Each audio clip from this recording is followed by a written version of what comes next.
সবাইকে নমস্কার। আমি বন্দনা নাথ। আমার ব্যবসা প্রতিষ্ঠানটা হচ্ছে তাবুদরব বাজার জর্নি খাদ্য ভান্ডার। মূলত আমার ব্যবসাটা হচ্ছে আমার হাসব্যান্ডের। আসলে আমার জীবনের গল্পটা হচ্ছে অনেক বড়, তাই আমি সংক্ষেপে আপনাদেরকে বলছি। আমার হাসব্যান্ড 2021 সালে পরলোকগমন করেন। ব্যবসাতে আসার আমার কোনো ইচ্ছা ছিল না। আমার হাসব্যান্ড ছিল একজন সফল ব্যবসায়ী। তো হঠাৎ করে একটা অ্যাক্সিডেন্টে উনি মারা যায়। তো উনি যাওয়ার পরে আমার ফ্যামিলিটাতে ছেলে মেয়ে দুজন, ওরা খুব ছোট ছোট ছিল। আমার প্রায় সব যায় অবস্থা ছিল, তখন আমার পাশে কে ছিল না।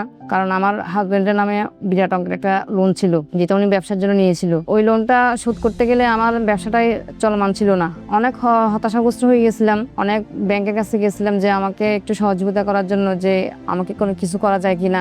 তো ব্যাংক আমাকে একটাই কথা বলছে যে আপনাদের আগের লোন আছে, ওইটা পরিশোধ না করলে আপনাকে আমরা নতুন করে কোনো লোন দিতে পারবো না। তো আমি ভাবছিলাম আমার জীবনযাত্রা এখানেই শেষ হয়ে যাবে। তো পরে দিয়ে যে প্রাইম ব্যাংক আসছে, তো আমি ওনাদের সাথে দেখা করলাম।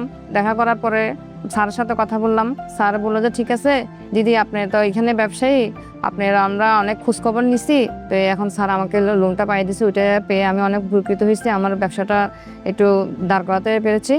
নতুন উদ্যোগেরকেও উদ্দেশ্য বলবো, কোনো ব্যাংকে না গিয়ে শুধু প্রাইম ব্যাংকে আসুন, ওনারা আপনাকে সব দিকে সহযোগিতা করবে। অনেক অনেক অনেক ধন্যবাদ প্রাইম ব্যাংকে।